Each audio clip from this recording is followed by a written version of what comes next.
Your screen just froze, or it flickered, or maybe it went completely black for a second while you were in the middle of a game or watching a video, and your first instinct is probably to panic and restart the entire computer. But here's the thing.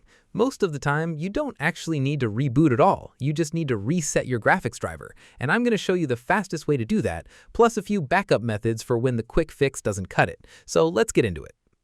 The fastest method by far, and honestly the one you should always try first, is a built-in keyboard shortcut.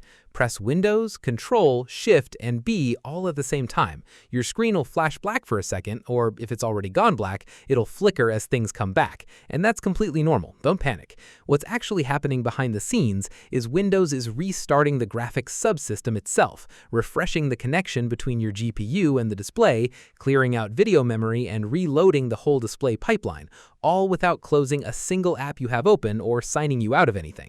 This takes maybe 2 or 3 seconds and fixes the vast majority of common glitches, things like a frozen screen where your mouse still moves, flickering after waking up from sleep, or visual corruption from a game or video editor.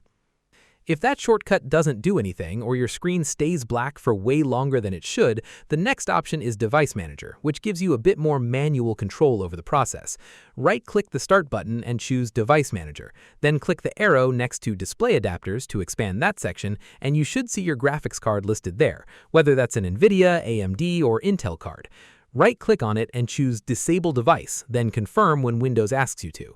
Your screen might go black or drop to a low resolution for a few seconds. That's expected. Just wait about 10 seconds, then right-click that same device again and choose Enable Device.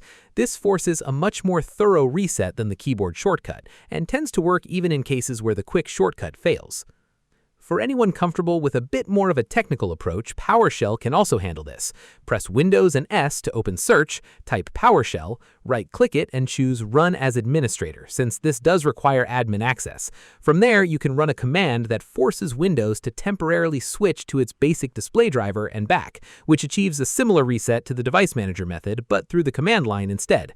Just know the screen may flicker or stay black briefly during this process, and if it stays black for too long, just fall back to the keyboard shortcut method to recover. Now, if you've tried all of these and the problem keeps coming back over and over, that's usually a sign you need something more permanent than a quick reset, specifically reinstalling the driver entirely. Open Device Manager the same way as before, expand Display Adapters, right-click your graphics card, but this time choose Uninstall Device instead of Disable, and make sure to check the box that says Delete the driver software for this device before confirming. Once that's done, restart your computer completely. Windows will often automatically reinstall a basic driver on its own, but for the best results, head over to your graphics card manufacturer's website directly, whether that's NVIDIA, AMD, or Intel, and download the latest official driver for your specific model. Then run that installer and follow the prompts.